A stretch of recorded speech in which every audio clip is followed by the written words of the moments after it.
আসসালামু আলাইকুম রহমতুল্লাহি ওবরকাতুহু। সুপ্রিয় শ্রোতা মণ্ডলী, আজকে আপনারা ফেস দ্য পিপল এই ফেসবুক চ্যানেল, যেটা আমাদের সাগর ভাই তিনি পরিচালনা করে থাকেন, তিনি রীতিমতো বিতর্ক বিভিন্ন বিষয়ের উপরে তিনি করেই আসলে থাকেন। তো আজকে যে বিষয়ে আলোচনা আমি একটু আগে দেখছিলাম, আলহামদুলিল্লাহ সুম আলহামদুলিল্লাহ, যে ফিতরা টাকা দিয়ে হবে না অর্থ দিয়ে হবে এই প্রসঙ্গে আলহামদুলিল্লাহ চারজন বিজ্ঞ আলেমে দিন এবং সবগুলো প্রবীণ তারা এই বিষয়ে তাদের মতামত উপস্থাপন করছিলেন। আলহামদুলিল্লাহ সুম্মা আলহামদুলিল্লাহ। তো এই প্রসঙ্গেই আমি সংক্ষিপ্তভাবে কিছু আপনাদের সঙ্গে বলার জন্য এসেছি। আজকের প্রোগ্রামটা আসলে কেমন হলো, কি আমি সেই ইতিবাচক এবং নেতিবাচক কথাগুলো আপনাদের সামনে তুলে ধরার জন্য এসেছি। প্রথম যেটা কথা, যে আজকের আলোচনা যে সাজানো হয়েছে এটা আমার পছন্দ হয়নি কেন?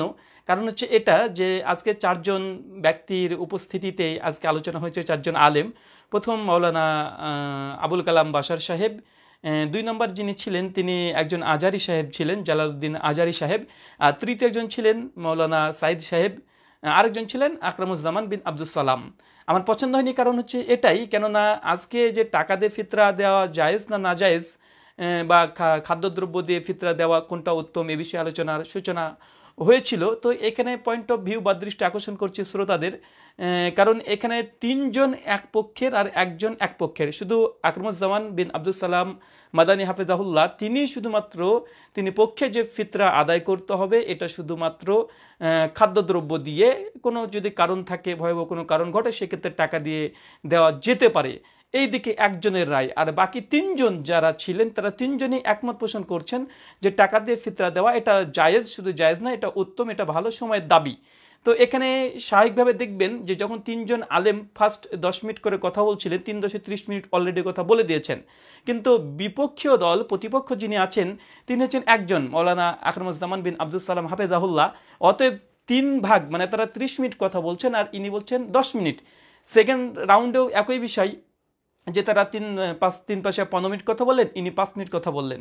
তো সর্বোপরি একথাই যে এখানে টাইম মেনটেন করাটা সম্ভব নয়, কারণ তিনজন আলেম যখন এক পক্ষে আলোচনা করছে আর একজন ব্যক্তি একাই এক পক্ষে আলোচনা করছে, এটাকে মানে রিভিউ দেওয়া বা পাল্টা রিভার্টাল করা এটা কোনোভাবেই সম্ভব নয়।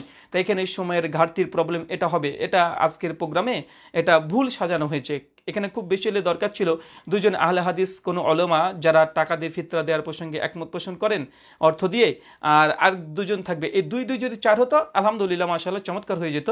কেননা একাই তিনজনের খণ্ডন করা এটা সময় সাপেক্ষ, যদিও সময় কম। 2 নম্বর বিষয়, আজকে কিছু বিষয় আলোচনা করব যেটা আলোচনাতে আপনারা বারবার শুনবেন। আমি কিছু নোট করেছি, সেইগুলোই সামনে রেখে আপনাদের সামনে বলবো। আজকের গোটা আলোচনা যারা টাকা দিয়ে ফিতরা দেওয়ার পক্ষে, তাদের মতামত কী ছিল? তাদের মতামত মূল ছিল এটাই যে টাকা দিয়ে ফিতরা দেওয়াটাই উত্তম বর্তমান পরিস্থিতিকে সামনে রেখে। আমি আশ্চর্য এখানে হয়েছি, দুঃখ এখানে পেয়েছি যে বর্তমান প্রেক্ষাপটকে সামনে রেখে টাকা দিয়ে ফিতরা দেওয়াই এটাই উত্তম খাদ্যের চাইতে। যদিও সেই বুখারী মুসলিম একাধিক হাদিসে সকলে একমত পোষণ করেছেন যে আল্লাহ রসুল মুহাম্মদ সাল্লাল্লাহু আলাইহি ওয়াসাল্লাম তিনি খাদ্যদ্রব্য দিয়েই ফিতরা আদায় করতে বলা হয়েছে। এর জন্য তিনজন ব্যক্তি তারা একাধিক যুক্তি পেশ করেছে। যদি হাদিস তারা পেশ করতে খুব বেশি সক্ষম হয়নি, কয়েকটা হাদিস দিয়েছে, সেটাও আপনাদেরকে রিভিউ দেব। তো আমি আশ্চর্য এখানে হলাম যেখানে মুহাম্মদ সাল্লাল্লাহু আলাইহি ওয়াসাল্লাম তিনি টাকা দিয়ে ফিতরা দেওয়া বৈধ, মানে টাকা দিয়ে ফিতরা দেওয়ার প্রসঙ্গে তিনি পক্ষে বিপক্ষে কিছু বলেননি, একদম না, মানে টাকা দিয়ে যে ফিতরা হবে এই মর্মে কোনো কিছু বর্ণনা নেই। অথচ খাদ্যদ্রব্য দিয়ে, খাদ্যশস্য দিয়ে স্পষ্ট প্রমাণ আছে। তো আজকের আলোচনা আমি আশা করেছিলাম যে যারা এসেছিলেন উলেমায়ে আহনাফ থেকে, তারা বলতো যে হ্যাঁ অবশ্যই খাদ্যদ্রব্য দিয়ে ফিতরা আদায় করা এটাই উত্তম, এটাকেই তারা মানে উত্তম হিসেবে জাতির সামনে পেশ করতো। আর টাকা দেয়াকে অনুমোদিত, জাস্ট অনুমোদিত না, এটা দিলে ফিতরা আদায় হয়ে যাবে। আমি ভেবেছিলাম হয়তোবা যারা উদারতা দেখানোর জন্য এসেছিল তারা এই কথাটাই বলতো, কিন্তু তারা এক বাক্যে বারবার একটা কথাই বলছে যে টাকা দেওয়াটাই উত্তম আর শস্য ক্ষেত্র দেওয়াটা অনুত্তম, মানে আল্লাহ তাআলার সুন্নাহটাই অনুত্তম প্রমাণিত করে দিয়েছে। আর 2 নম্বর, যেখানে টাকা দেয়া এটা একটা শুধুমাত্র একটা কিয়াস বা যুক্তি নির্ভর একটা ফতোয়াকে, এটাকে উম্মতের উপরে, জাতির উপরে এটাই উত্তম করে দিয়েছে, রাসূলের সুন্নাহকে অনুত্তম করে দিয়েছে। আমি চরম এখানে আঘাত পেয়েছি। তো আসেন আমি কয়েকটা বিষয় নিয়ে আলোচনা করব। আমি তাদের বক্তৃতার 30খানা পয়েন্ট নোট করেছি, আমি খুব ডিটেলস বলবো না, শুধু মূল সারমর্মটা বলে যাব। আবুল কালাম বাশার সাহেব হাফিজাহুল্লাহ তিনি আলোচনা করতে গিয়ে, আমি সম্পূর্ণ আলোচনা শুনি নাই, তার 2 মিনিট আমি আলোচনা শুনতে পেয়েছিলাম ফার্স্ট রাউন্ডে। তো ওইখানে তিনি যেই হাদিস মানে তিনি যে প্রমাণটা দেওয়ার চেষ্টা করছেন, বারবার বলছেন যে গরিব দুস্থ মানুষকে সাহায্য করা, গরিবদের যেটা উত্তম, গরিবের কল্যাণে লাগবে, মিসকিনদের কল্যাণে লাগবে, এই জন্যই টাকা দিয়ে ফিতরা আদায় করাটাই এটা গ্রহণীয়, এটাই উত্তম। এখানে আমার অবজেকশন হচ্ছে এটা সুনান আবু দাউদ হাদিস নাম্বার 1671 এবং সুনান ইবনু মাজাহ হাদিস নাম্বার 1887 আল্লাহ রাসূল ফিতরার উদ্দেশ্য কি বলেছে। আল্লাহর নবী ফিতরার উদ্দেশ্য কি শুধুমাত্র মিসকিনকে সহযোগিতা করা, মিসকিনদের কল্যাণ করা, এটাই কি উদ্দেশ্য? জি না, শুধু এটা উদ্দেশ্য নয়। আল্লাহ রাসূল মুহাম্মদ সাল্লাল্লাহু আলাইহি ওয়াসাল্লাম এই একটা হাদিসে স্পষ্ট তিনি যে কথা বলছেন, যে সুনান আবু দাউদের 1671 নম্বর হাদিস, আল্লাহ রাসূল বলছেন তোমরা ফিতরা আদায় করো। কারণ কি? আল্লাহ রাসূল বলছেন তোমাদের রোজার মধ্যে যে ঘাটতিগুলো হয়ে যায়, রোজা করতে গিয়ে অনেকে অশ্লীল কথা বলেন, বাজে কথা বলেন, রোজার যে ঘাটতিগুলো দেখা দেয়, এই ফিতরার মাধ্যমেই, এই খাদ্যদ্রব্যের মাধ্যমেই এটা যেন পরিপূরক হয়ে যায়।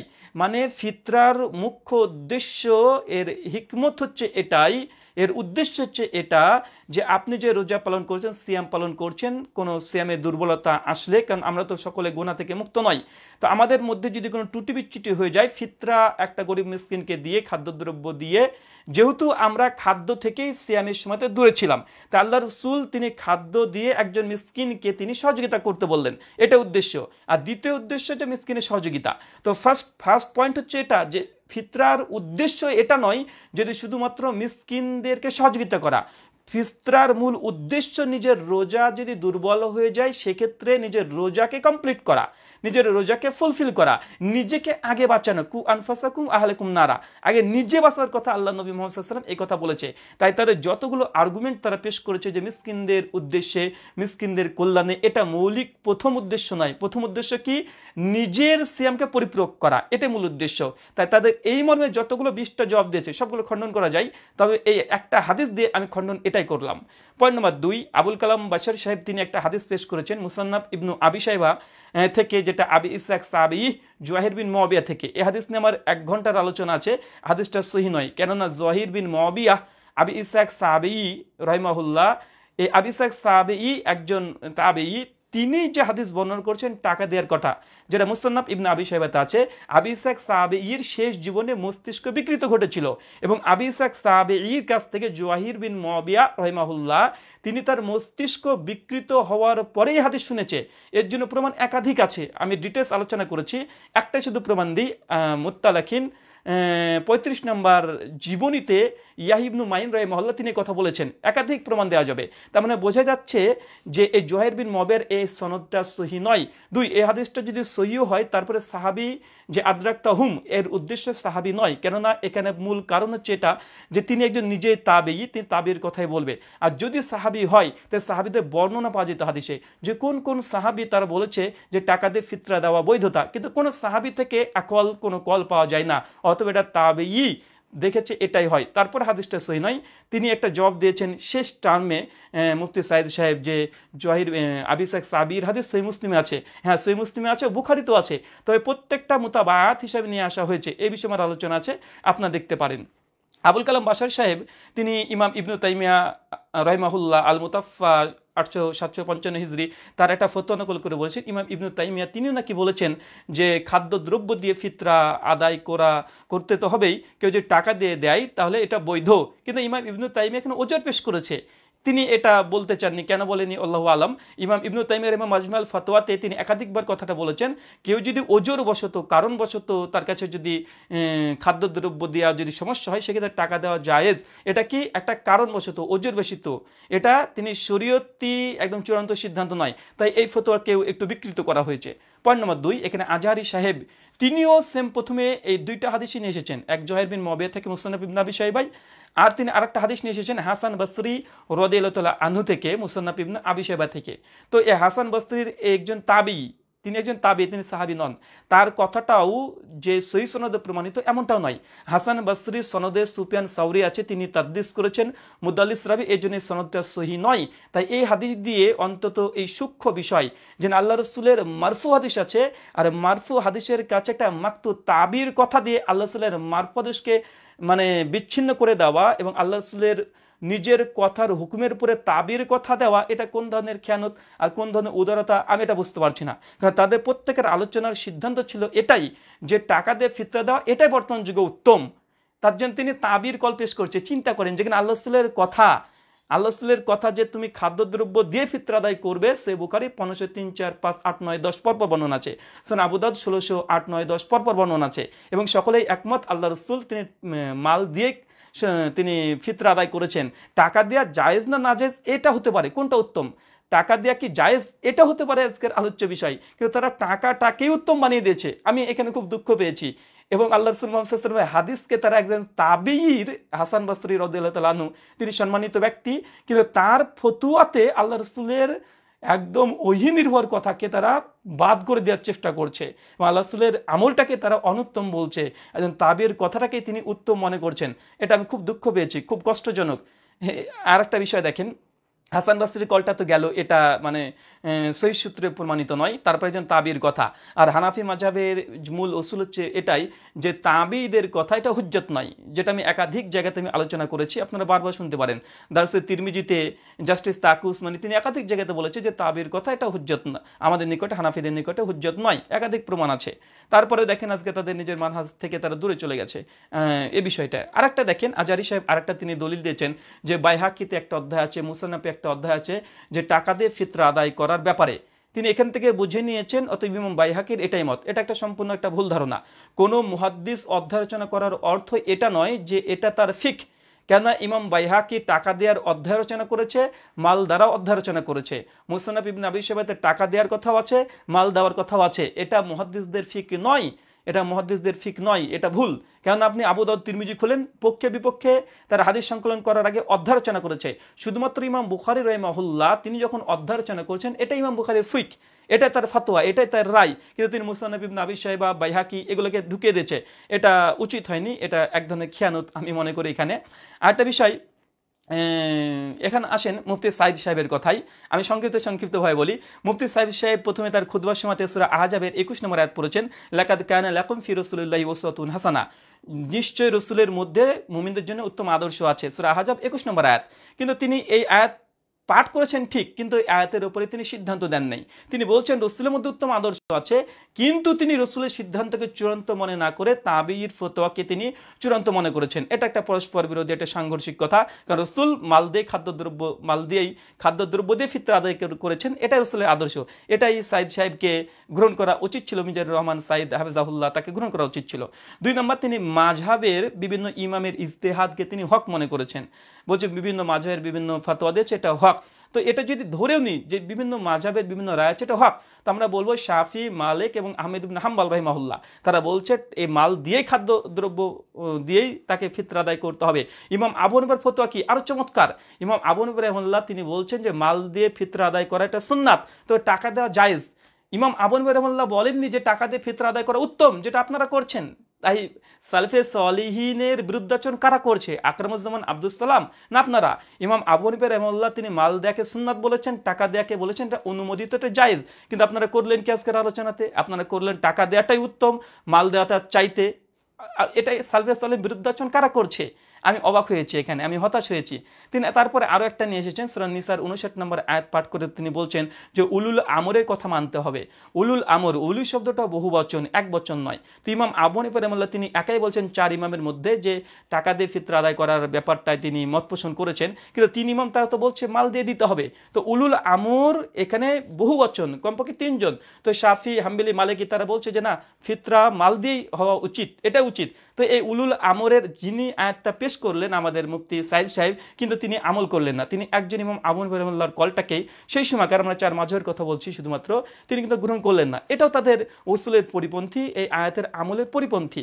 3 নম্বর আয়াতটা তিনি বলেছেন যে সমস্যা হলে যে টাকা দেওয়ার কথা আকরামুজ্জামান বিন আব্দুল সালাম হাফিজাহুল্লাহ তিনি বলেছেন।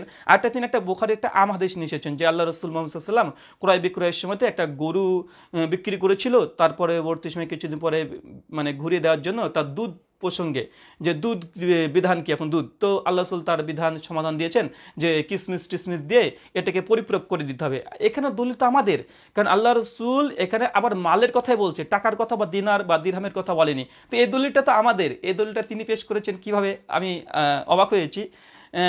আরেকটা বিষয় দেখেন, দ্বিতীয় রাউন্ডে যখন আসলেন তো জাকাতুল ফিতরের ব্যাপারে আবুল কালাম বাশার সাহেব তিনি প্রথম যখন শুরু করলেন দ্বিতীয় রাউন্ডে, তিনি বললেন যে জাকাত আর জাকাতুল ফিতর এ দুটোই সমান। এটাতে আমি হতাশ হয়েছি। জাকাত আর জাকাতুল ফিতর সমান নয়, জাকাত আর জাকাতুল ফিতর দুটোই সমান নয়, তার একাধিক প্রমাণ। জাকাত এটা মালের উপরে না, এটা অর্থের উপরে, এটা অর্থের উপরে মানে একটা নির্দিষ্ট নিসাব আছে, কিন্তু ফিতরা কোনো নিসাব নেই, এখানে ধনী গরিব বড়লোক সকলে দিতে হবে, প্রথম পার্থক্য। সেকেন্ড পার্থক্য হচ্ছে এটা যে জাকাত এটা ফরজ হয়, এটা হচ্ছে যখন আপনার অর্থ সম্পত্তি যখন বৃদ্ধি পাচ্ছে, এই বৃদ্ধি পাওয়ার কারণেই আপনার জাকাত ফরজ হয়। কিন্তু মাল ফরজের জন্য কোনো নিসাবের মানে ফিতরা ফরজের জন্য কোনো নিসাব জরুরত নেই। একাধিক জাকাতের উদ্দেশ্যটা কি, জাকাতের উদ্দেশ্য নিজের মাল নিজের সম্পত্তিকে পবিত্র করা, আর ফিতরার উদ্দেশ্য হচ্ছে কি, ফিতরার উদ্দেশ্য নিজের সিয়াম রোজাকে পরিপূরক করা। তাই এখানে আকাশ জমির পার্থক্য আছে। আমার আলোচনা আছে জাকাত এবং ফিতরা মধ্যে পার্থক্য নিয়ে, আপনার আলোচনাটা শুনতে পারেন। তা আবুল কালাম আজাদ বাশার সাহেবের এই বক্তৃতাটা সঠিক হয়নি, সুন্নাহ মোতাবেক হয়নি। তারপরে তিনি আবুল কালাম বাশার সাহেব তিনি ইবনু ওমর থেকে তিনি একটা দলিল পেশ করেছেন। কেননা আকরামুজ্জামান আব্দুল সালাম হাফেজাল্লাহ তিনি বলেছেন যে একটা জাল হাদিসও নেই আল্লাহ রসুল থেকে যে আল্লাহ রসুল তিনি টাকা দিয়ে ফিতরা দেওয়ার ব্যাপারে, অর্থ দিয়ে ফিতরা দেওয়ার ব্যাপারে বাশার সাহেব তিনি না বুঝে তিনি ইবনু ওমর থেকে কল পেশ করলেন। চ্যালেঞ্জটা ছিল কি আল্লাহ রসুল থেকে, তাদের চেয়ে সাহাবি থেকে। তারপর ইবনু ওমর রাদিয়াল্লাহু তাআলা আনহু যে হাদিস মুসনাদে এসেছে বাশার সাহেব দিয়েছে, এই হাদিস সহিহ নয়। এখানে লাইস বিন আবি সুলাইম ইনি সমস্ত জমহুর মুহাদ্দিসদের ঐক্যমতে যায়ীফ, 25 জন মুহাদ্দিস থেকে মানে দুর্বল বলেছে, যায়ীফ বলেছে, কাযযাব বলেছে, একাধিক প্রমাণ আছে। আমার বিস্তারিত ডিটেলস ভিডিওতে আপনারা পেয়ে যাবেন। তারপরে দেখেন তিনি একটা যুক্তি দিয়েছেন যে দিনার আর দিরহাম, যে আল্লাহ রাসূলের জামানাতে, মুহাম্মদ সাল্লাল্লাহু আলাইহি ওয়াসাল্লামের জামানাতে সেই সময়তে দিনার, এক দিনার দিয়ে, এটা সাইদ সাহেব বলেছেন, এক দিনার দিয়ে একটা মানে ছাগল কেনা যেত, বাশার সাহেব বলেছে। তো সেখানে দিনারের কথা আসবে কিভাবে? দেখেন একটা বাংলাতে বই আছে ইসলামে জাকাতের বিধান, তার ওই বইয়ের 140 নম্বর পৃষ্ঠাতে স্পষ্ট লেখা আছে যে আল্লাহ রাসূলের জামানাতে একদম অর্থ এটা পর্যাপ্ত পরিমাণে ছিল, আল্লাহ রাসূলের জামানাতে থাকার পর আল্লাহ রাসূল এই হুকুম দেয়নি। তাই এই যুক্তিটা কোনো যুক্তি নয়। তাহলে আমরা এখানে বলতে পারি যে সেই সময়তে তারা ছোট ছোট জিনিস কিসের বিনিময়ে কিনেছে, শুধু চাল ডালের পরিবর্তে কিনেছে, এমনটা তো হতে পারে না। যাই হোক, তারপরে আরেকটা বিষয় তিনি দিয়েছে মুয়াজ বিন জাবালের হাদিস, যেটা সহিহ বুখারীর তালিকাত হিসেবে এসেছে। দেখেন সহিহ বুখারীতে ইমাম বুখারী হাদিস নিয়ে আসেনি, যেটা বাশার সাহেব দিয়েছে। এখানে প্রথম মুয়াজ বিন জাবাল থেকে যে হাদিসটা নিয়ে আসা হয়েছে, এই হাদিসটা প্রথমে তো এটা মানে ইমাম বুখারীর তালিক নিয়ে এসেছে, এটা হাদিস সনদ নেই সহিহ বুখারীতে। যদিও মুসান্নাফ আব্দুর রাজ্জাকের সনদ পাওয়া যায়, তারপরে সেখানে মুরসাল সনদ ইনকেতা আছে, যেটা ইমাম হাজার আসকালানি ফাতুল বারির মুকদ্দমা প্রথম খণ্ডে 18 পৃষ্ঠাতে বলে দিয়েছে যে মুয়াজ বিন জাবালের সঙ্গে তাউসের সাক্ষাৎ প্রমাণিত নয়, এটা ইনকেতা আছে, বিচ্ছিন্ন আছে। প্রথম হচ্ছে এটা যে মুয়াজ বিন জাবালের এই সনদ এটা ইমাম বুখারীর গ্রন্থে নাই। 2 নম্বর এর সনদ যেটা আছে সেটা মুনকাতি তথা বিচ্ছিন্ন সনদ, কারণ এখানে তাউস মুয়াজের সঙ্গে সাক্ষাৎ নেই। ইমাম বুখারী তিনি ফাতুল বারির মুকদ্দমাতে কথা লিখে দিয়েছেন আগেই, হাদিসটা মানে আলোচনা করার আগে তিনি মুকদ্দমাতে কথা বলে দিয়েছে। 3 নম্বর দেখেন এই হাদিসে কি আছে, মুয়াজ বিন জাবাল তিনি কি করেছিলেন, তিনি এখানে জাকাতুল ফিতরা না, জাকাতের কথা, জাকাতে তিনি কি নিতেন, জাকাতে তিনি অর্থের বদলে তিনি জামা কাপড় নিয়েছেন। তো এটা জাকাত, এটা ফিতরা নয়, এটা ফিতরা নয়। 4 নম্বর যদি ধরেও নিই যেটা ফিতরার জন্যই এটা নিয়ে আসা হয়েছে মুয়াজ বিন জাবালের, তারপরেও বলবো এখানে মুয়াজ এখানে কি করেছে রাদিয়াল্লাহু তাআলা আনহু, তিনি কি করেছেন, তিনি জামা কাপড় নিয়েছেন। জামা কাপড়, তো জামা কাপড় আর অর্থ এটা তো মালের বদলে মালই নেওয়া হয়েছে, এখানে টাকা নিয়েছে। বুখারীর এই দলিল থেকে 4টে জবাব, যে এখানে টাকার পরিবর্তন ঘটেনি, এখানে মালের বদলে মাল পরিবর্তন হয়েছে, জামা কাপড় নিয়েছে। তাই আবুল কালাম আজাদ বাশার সাহেবের এটাও একটা ভুল হয়েছে। আর তিনি কঠোরভাবে বলেছেন যে সালাফদের বিরুদ্ধে আচরণ নাকি আকরামুজ্জামান বিন আব্দুল সালাম তিনি করছেন। আমার কথা, সালাফদের বিরুদ্ধে আচরণ কারা করছে? সালাফদের বিরুদ্ধে আচরণ তো আপনাদের মধ্যে আমি দেখতে পাচ্ছি, কেননা আল্লাহ রসুল থেকে, সাহাবি থেকে, তাবাই থেকে, 4 ইমাম থেকে আজ পর্যন্ত সমস্ত মুহাদ্দিসগণ, ফুকাহাগণ, মুজতাহিদগণ তারা বলছে খাদ্য দ্রব্য দিয়ে ফিতরা আদায় করা সুন্নাত, তবে কি টাকা দেওয়ার বৈধতার ব্যাপারে বলেছে, এতটা উদারতা দেখেছে। কিন্তু আপনারা যে এসে চূড়ান্তভাবে বলে দিচ্ছেন যে খাদ্য দ্রব্য চাইতে টাকা দেওয়াটা উত্তম, এটাতে আমি অবাক হয়েছি। আরেকটা দেখেন মানে এটা হচ্ছে সারমর্ম। তারপরে মুফতি সাইদ সাহেব শেষ বেলাতে এসে তিনি অনেক কথা বলেছেন যে একটা মীমাংসিত বিষয়ের উপরে ফতোয়া দিয়ে সমাজে বিশৃঙ্খলা সৃষ্টি করছে, হঠাৎই কোনো ফতোয়া দেওয়া। আসলে বিশৃঙ্খলা কারা সৃষ্টি করছে এটা নিয়ে একটা আলোচনা ডিসকাশন করা যেতে পারে। মানে সর্বোপরি কথা হচ্ছে এটাই, আমার কথা হচ্ছে এটা যে আল্লাহ মুহাম্মদ সাল্লাল্লাহু আলাইহি ওয়াসাল্লামের ফিতরা দেওয়ার মূল উদ্দেশ্য তার মানে সিয়াম তথা রোজার পরিপূরক হিসাবে। এটা সেকেন্ড স্টেপ হচ্ছে মিসকিন ফকিরদের এটা কল্যাণের জন্য। কিন্তু আজকে আলোচনা আমি যা দেখলাম এটা সম্পূর্ণ উল্টো হয়ে গেল। তারা মিসকিনদের বিষয়টাকেই বেশি লক্ষ্য দিচ্ছে, এমন ভাব তারা করছে যে নিজেদের রোজা নিয়ে কোনো মনে সন্দেহ নেই, নিজেদের রোজা হয়তো বা একদম পরিপূরক হয়ে গেছে, এই জন্য তারা নিজেদের রোজার যেটা কাফরা। আরও দেখেন কোরআন মাজিদে আছে এর উত্তর, সূরা বাকারা আয়াত নম্বর 183-84, কেউ যদি রোজা রাখতে না পারে আল্লাহ সুবহানাহু ওয়া তাআলা কি বলেছেন? টাকা দিয়ে দিতে, টাকা দিতে বলেনি, কি বলেছে? যে তাকে খাদ্যদ্রব্য দিয়ে দাও, তাকে খাদ্যদ্রব্য। কেন? কারণ যেহেতু সে মানে খাদ্যদ্রব্য, মানে এখানেও একটা খাদ্যদ্রব্যের কথা পাওয়া যাচ্ছে। কেউ যদি নামাজের মধ্যে কোনো ভুল করে ফেলে তাকে কি নামাজের একটা অংশ দিতে হয়, নামাজের একটা অংশ মানে একটা সহসিজদা দিয়ে দিল। ঠিক ফিতরার ব্যাপারে এক, যেহেতু আল্লাহ রাসূল এটার উদ্দেশ্য বলে দিয়েছে যে নিজের সিয়ামকে পরিপূরক করা, আরেকজন সিয়ামি ব্যক্তি, একজন রোজদার ব্যক্তি সে খাবার থেকে দূরে থাকে, তার জন্য মানুষকে খাবার দিয়েই সহযোগিতা করবে, এটাই গ্রহণযোগ্য হতে পারে। আমার সর্বোপরি কথা হচ্ছে এটা, আমি ফতোয়া দিতে আসিনি, আজকের আলোচনাতে দুঃখ পেয়েছি এটাই বললাম। এটা আমি আশা করেছিলাম আলোচকগণ তারা এটা প্রতিষ্ঠিত করবে যে দেখুন একদম খাদ্যদ্রব্য দিয়ে ফিতরা আদায় করে এটাই সুন্নাত, এটা আপনারা করেন। তবে কেউ যদি টাকা দিয়ে দিতে চান তাহলে এটা আদায় হয়ে যাবে, এই জায়েজ পর্যন্ত ঠিক ছিল, কিন্তু উত্তম বানানো আমি এটা মানতে পারি না। এটা আমি অন্তত আমি এটা মানাটা সম্ভবই নয় যে টাকাটাই উত্তম।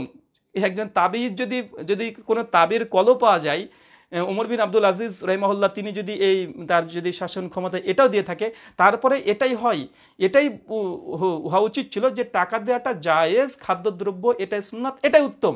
আমি অবাক হয়েছি তাদের যুক্তি দিয়ে তারা আল্লাহ রাসূলের মূল হাদিসকে তারা খণ্ডন করে দিচ্ছে, এটা আমি অবাক হয়েছি। এটা অবাক হওয়ারই কথা, তারা যুক্তি দিচ্ছে এইভাবে যে মিসকিনদের উপকার করার জন্য। তো আমরা একাধিক জায়গাতে বলতে পারি তাহলে হজ করার কি দরকার? হজ করার দরকার নেই, গরিব মানুষকে টাকা দিয়ে দেন, আপনার হজ হয়ে যাবে। কেন হাদিস থেকেও পাওয়া যায়, কিছু নুসুস দলিল আপনি নিয়ে আসতে পারবেন। কুরবানি দেওয়ার কি প্রয়োজন? কুরবানিতে প্রচুর মানুষ, একজন গরিব মানুষের বাড়িতে প্রচুর পরিমাণে মাংস হয়ে যায় কুরবানির দিনে, তো কি দরকার? তাকে টাকা দিয়ে দেন, তার যখন ইচ্ছা সে মাংস কিনে কিনে সারা বছর খাবে। তো এই ধরনের যুক্তি তো আমরা একাধিক দিতে পারি যে কুরবানির সময় একজন মিসকিনের বাড়িতে 50 কেজি পর্যন্ত মাংস থেকে যায়, মাংস নষ্ট হয়ে যায়, তো কি দরকার এত কুরবানি দেওয়া?